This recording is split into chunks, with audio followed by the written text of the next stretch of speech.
தமிழகத்தில் வரும் 5ஆம் தேதி பட்ஜெட் தாக்கல் செய்யப்பட உள்ள நிலையில் பட்ஜெட்டில் மக்களின் எதிர்பார்ப்புகள் குறித்து சென்னை வாசிகள் தெரிவித்த கருத்துக்களை தற்பொழுது பார்க்கலாம்.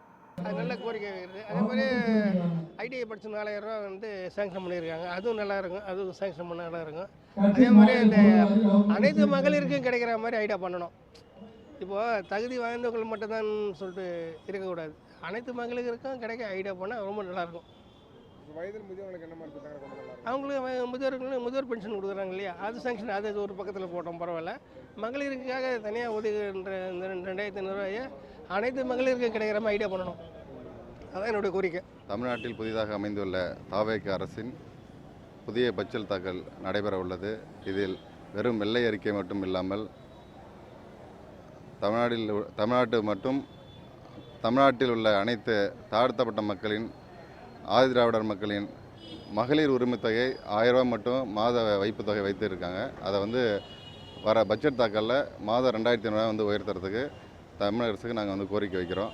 கூடுதலாக ஆதிதிராவிடர் மக்களுக்கான வைப்பு தொகை நிதி தொடர்ச்சியாக கிடப்பிலே போட்டுப்பட்டு இருக்குது. ஆதிதிராவிடர் நலத்துறையில் அனைத்து ஃபண்டுகளும், குறிப்பாக கல்வி உதவித்தொகை சென்ற கடந்த 5 ஆண்டுகளுக்கு மேலாக நிறுத்தி வைக்கப்பட்டுள்ளது. அதனையும் உடனடியாக தாழ்த்தப்பட்ட மக்களுக்கு, ஆதிதிராவிடர் மக்களுக்கு வழங்க அரசு முன்வர வேண்டும். அது மட்டும் இல்லாமல் விவசாய பயிர்க்கடன் குறைந்த அளவிலான பயிர்க்கடன் மட்டுமே தொகை கொடுத்துருக்காங்க. அதை கூடுதலாக உயர்த்தி அதுவும் ரத்து செய்ய தமிழக அரசு முன்வர வேண்டும். மற்றும் இந்த அரசு அமைய இளைஞர்கள் மற்றும் மாணவர்கள், குறிப்பாக கல்லூரி மாணவர்கள் அனைவரும் தானாக இந்த ஆட்சி அமைய வைத்துள்ளார்கள். அதற்கு அவர்களுக்கும் கல்வியில் உள்ள அனைத்து கடன்களையும் கல்லூரி உதவித்தொகை வங்கி மூலம் பெற்றுள்ளதை உடனடியாக ரத்து செய்து அதனையும் முன்வர வேண்டும். கூடுதலாக காவிரி நதிநீர் சம்பந்தமாக தமிழக முதலமைச்சர் அவர்கள் வருகின்ற 3ஆம் தேதி கர்நாடக முதலமைச்சரை சந்திக்க உள்ளார்.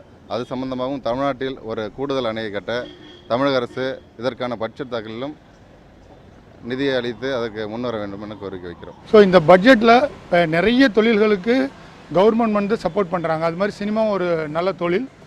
எங்களுக்கு குறு முதலீட்டில் பண்ணக்கூடிய படங்களுக்கு ஒன்றும் இல்லை, ரொம்ப சிம்பிளாக சொன்னால், இதுக்கு முன்னாடி ஜெயலலிதா இருக்கும்போது மினி தேட்டர்னு ஒரு விஷயத்தை கொண்டு வரதுக்காக பிளான் பண்ணாங்க. ஆனால் அது வர முடியாமல் ஒரு சூழ்நிலை உருவாயிடுச்சு. இன்றைக்கி எங்கள் துறையில் இருந்த ஒருத்தர் ஒரு சிஎம்மாக இருக்கிறதுனால இது எங்களுடைய ரெக்வஸ்ட்டாக பண்ணுறோம்.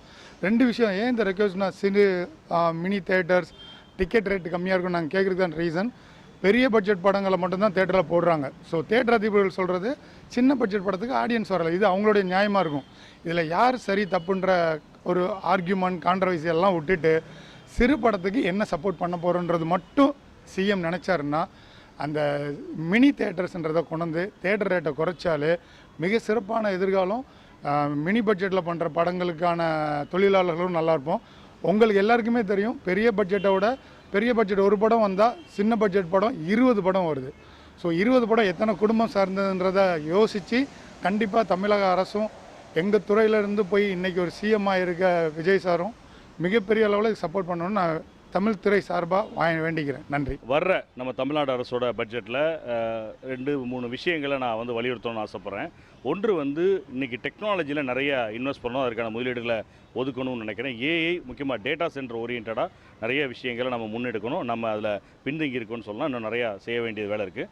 அதே மாதிரி இப்போ இன்றைக்கி நீட் தேர்வை பற்றி நிறைய விஷயம் பேசிகிட்டே இருந்தாலும் நம்மளுடைய தமிழ் இயற்கை சார்ந்த மருத்துவம், சித்த மருத்துவம் சார்ந்த விஷயங்களுக்கு, அதற்கான ஆராய்ச்சிக்கும் அதற்கான வளர்ச்சிக்கும் நம்ம முதலீடு செய்யணும். அது தவிர இல்லம்தோறும் தொழில் அப்படின்னு நாங்கள் டெட்கோவில் ஒரு முன்னெடுப்பு எடுத்திருக்கோம்.